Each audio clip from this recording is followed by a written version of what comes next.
function. So what values are going to be in our domain?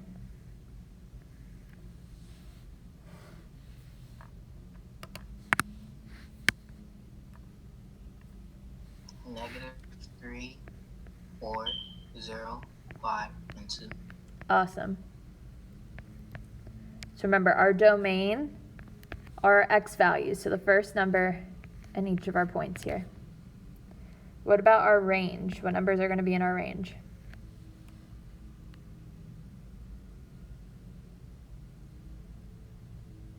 Two, 1, 3, -2, 7. Awesome. So our range is our y values. Next thing we need to do is determine if the relation is a function. So we see that -3 goes with 2, 4 goes with 1, 0 goes with 3, 5 goes with -2, and 2 goes with 7. Is this a function? Yes. Yes, it's a function. What type of function? Onto. Remember, onto would be if we had 2 arrows on 1. 1-to-1. It's 1-to-1. Going back to those notes, remember when we have, let's say we have a bubble, so 1, 2, 3, 1, 2, 3. If we have one line for everything and everything gets a line, this would be both 1-to-1 and onto. So if we have one line that matches up perfectly, if everything matches up perfectly, it is both 1-to-1 and onto.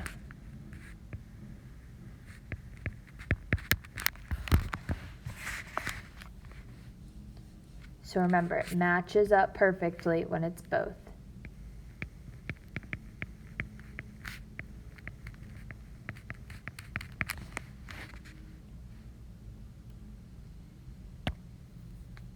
All right, let's take a look at number 3. What do we need to do to find the value? So we're given our function. How do we find the value f of -2? What do we do?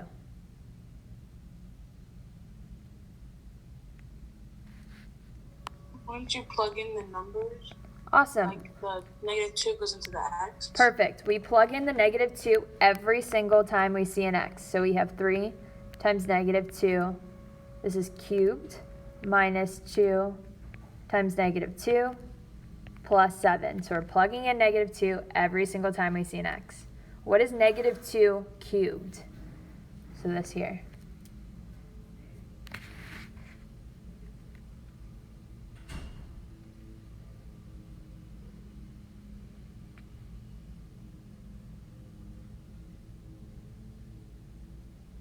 -2 times -2 times -2.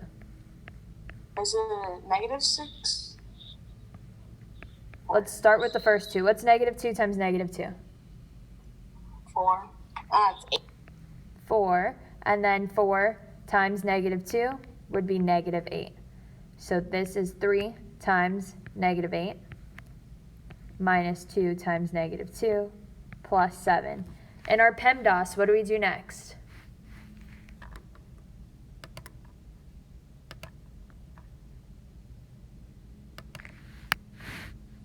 What do we need to do next?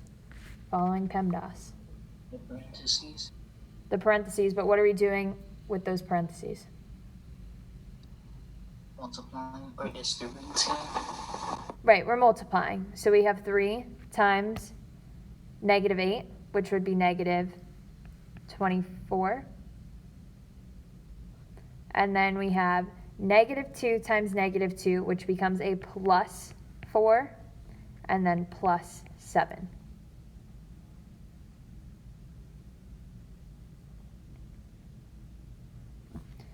And then we just add. So we have -24 plus 4 would be -20.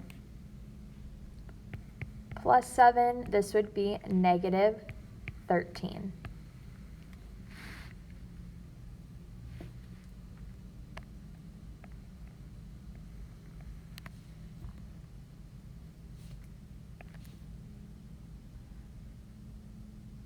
Any questions on number 3?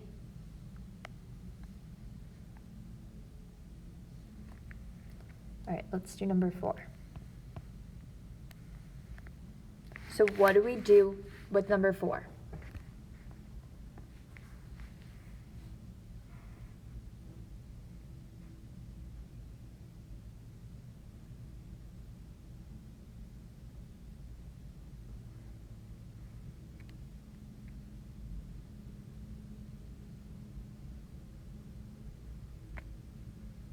What do we do for number 4?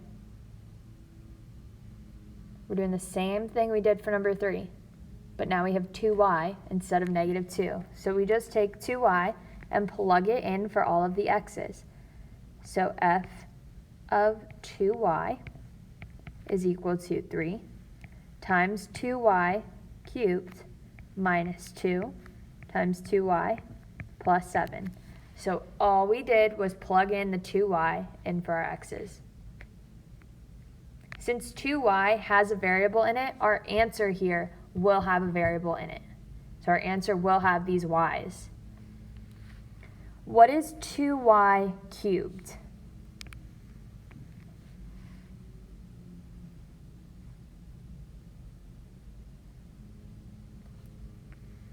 Eight y. So we have 2y times 2y times 2y. We multiply all the 2's together, so this is 8. How many y's do we have here?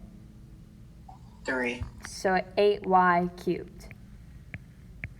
So remember, we just have to cube the 2, and we cube the y. Then we subtract. What is negative 2 times 2y? Negative 4y. Negative 4y, and then plus 7. So now we need to multiply 3 times 8y cubed. So we just multiply the coefficients together. So 3 times 8 would be 24y cubed minus 4y plus 7. What do we do next? Fine, like term. Do we have any like terms? No. Nope. So we can't do anything. This is our answer.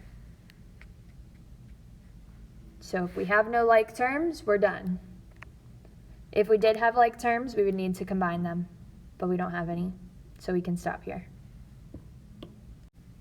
All right, I'm going to skip number 5 for now, but if we don't have time to get back to it, you guys will have to do number 5 for homework.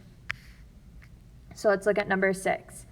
State whether f of x is equal to 2x squared minus 9 is a linear function.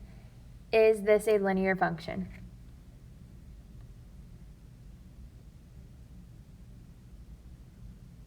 Number 6.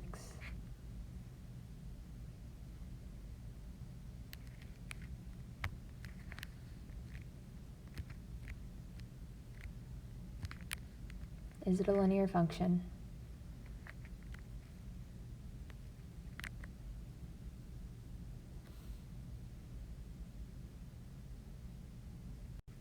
Awesome. No.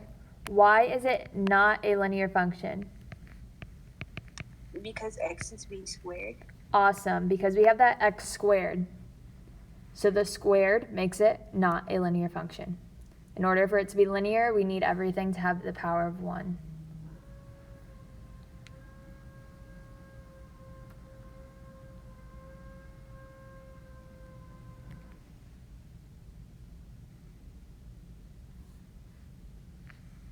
Okay, number 7. The daily pricing for renting a mid-size car is given by the function f of x is equal to, this is supposed to be 0.35 x. Scarlett? Yeah, Can you go back to number 4? yep. I'll leave it there.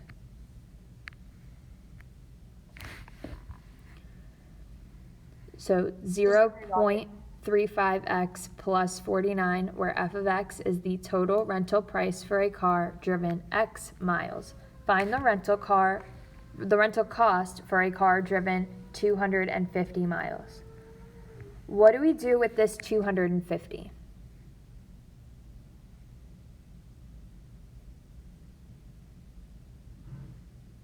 plug it into X. Awesome. We see that X is talking about miles. It gives us that the car's being driven 250 miles, so we plug 250 in for X.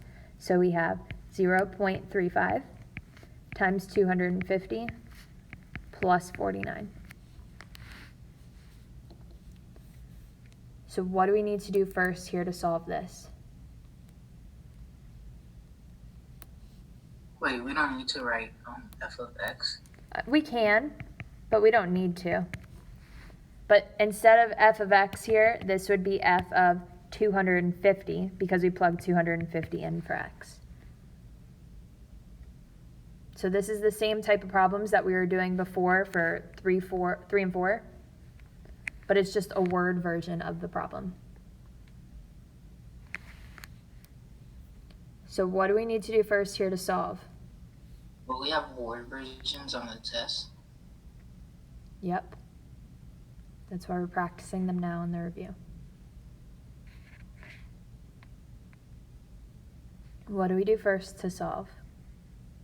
Multiply. Multiply. So when we multiply 0.35 times 250, we get 87.5. And then we need to add 49 to it. So when we add these two together, we get 136.5, which is answer choice C.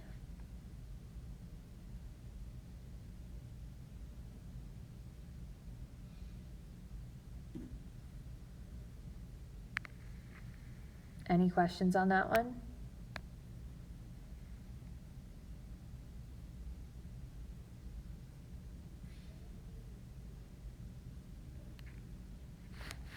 All right, let's look at 8, 9, 10, and 11. So for number 8, how would we put this in standard form?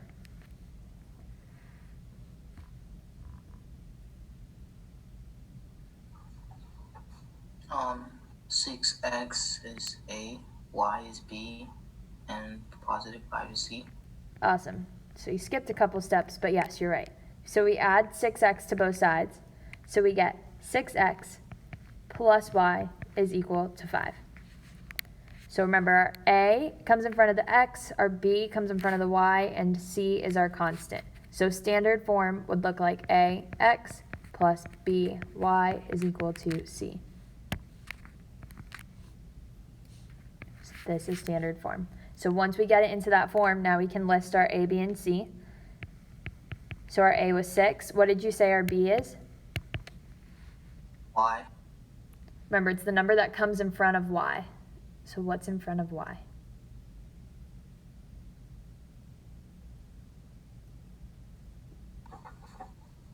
Wait, I don't understand.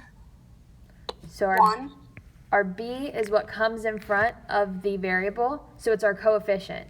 When we don't have a coefficient there, remember our coefficient is 1. So our y, the number that comes in front of our y is 1, so our b is 1. Perfect. What would our c be? What's our c? 5. 5. Awesome. Okay, let's look at number 9. So we have y is equal to 10x. How do we get this into standard form?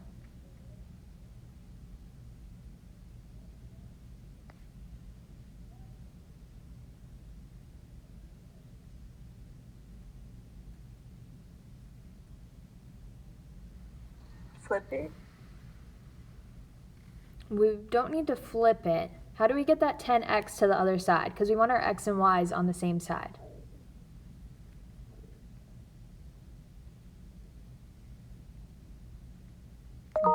What do Subtract. we do? Subtract 10x. Perfect. So we subtract 10x on both sides. So we have negative 10x. I'm writing my x first because that's where it comes in standard form first. Plus y is equal to, what are we left with on the right side of our equal sign? 0. 0. So what's our a?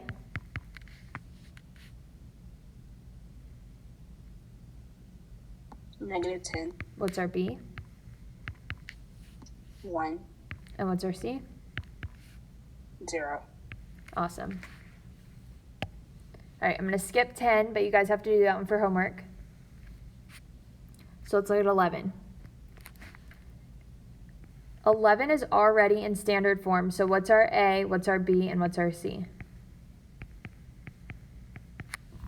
What's our A? 0.5. 0.5. What's our B? 0. Awesome. We don't have a Y, so our B is just 0. And then what's our C? 3. Perfect.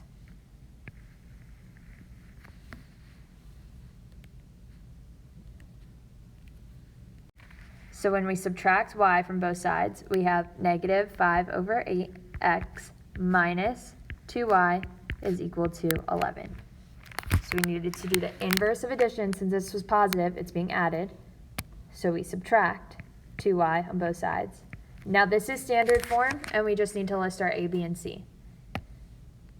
So negative 5 over 8 is our a, negative 2 is our b, and 11 is our c.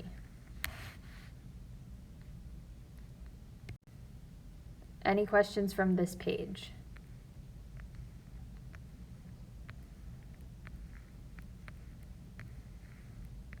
All right, second page.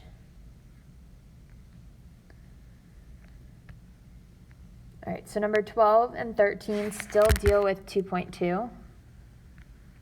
We need to find the x-intercept and the y-intercept and graph the equation. So what do we do for number 12 to find our x-intercept?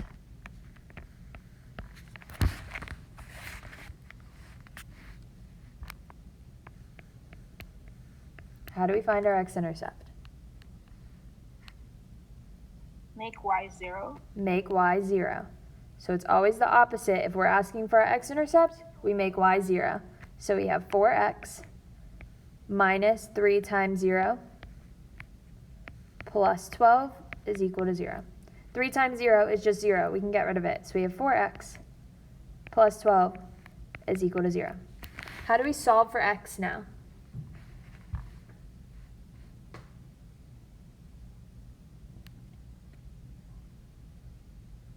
What do we do to solve for x?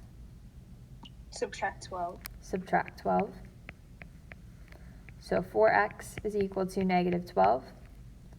We divide by 4 on both sides, so we get x is equal to negative 3. So this is our x-intercept. Now how do we find our y-intercept? Make x 0. Make x 0. So we have 4 times 0, which is just 0, minus 3y plus 12. What do we need to do to solve for y?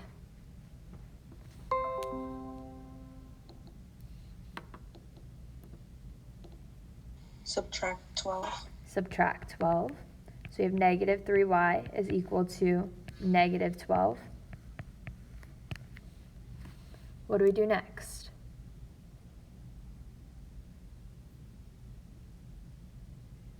Divide by negative 3.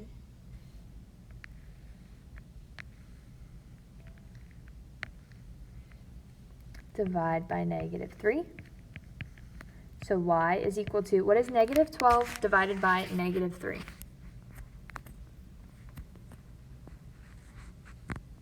4. 4. So our y-intercept is 4. So going to our graph, remember x-intercept crosses which axis? The x or the y-axis?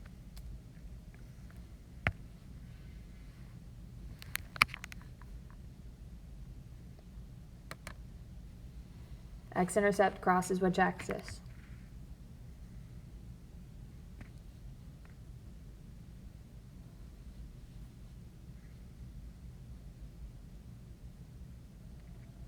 Vertical. Does it cross the x-axis or the y-axis for our x-intercept?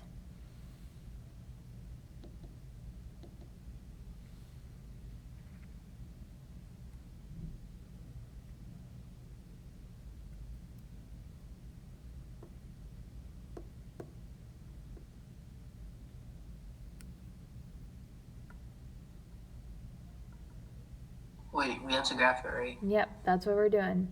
Does the x-intercept cross the x-axis or the y-axis?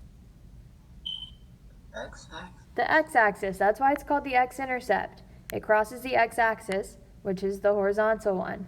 So we go to the left 3, because it's -3. We put a dot there. Now our y-intercept crosses the y-axis, so we go up 4. We put a dot there. And then we just connect our 2 dots. And that's our graph of the line. Our graph of the equation. All right, 13 you guys can do for homework. Let's look at 14. So 14 is from 3.2, which is rate of change and slope. So the table shows the distance traveled by a car after each time given in minutes. Find the rate of change in distance for the car. So we start, our time is our x, our distance is our y. Our equation for rate of change is y2 minus y1 over x2 minus x1.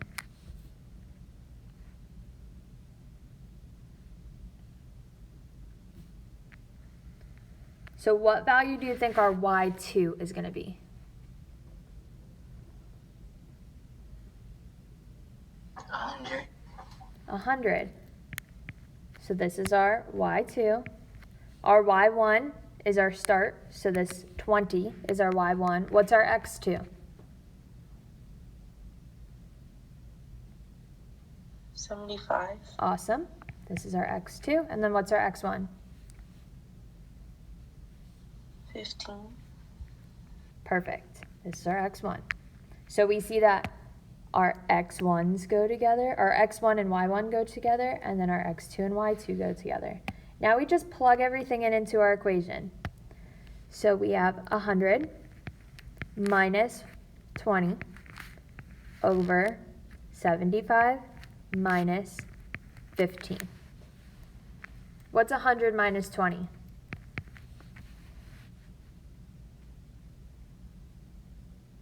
80. 80. And then what's 75 minus 15? 60. How do we simplify 80 over 60?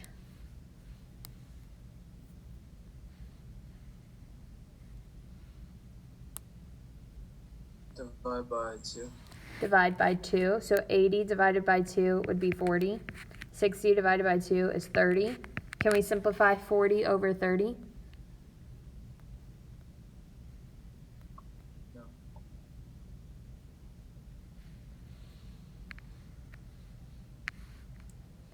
What do you guys think? Can we simplify this? Yes, but it'll be an improper fraction. We can simplify it. What's a common number between 40 and 30? What can we divide into both of these? 10. 10. If you have zeros, you can cross those out. So this is 4 over 3. So our rate of change is 4 over 3. What units would this have? What would be our unit that we put here?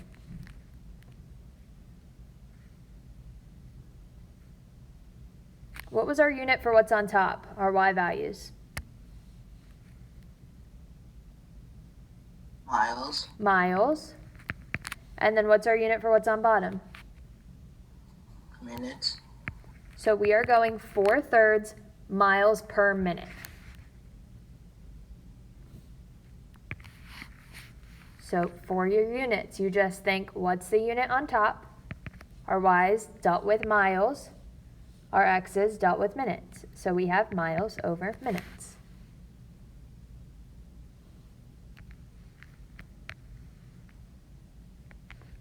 What time does this class end?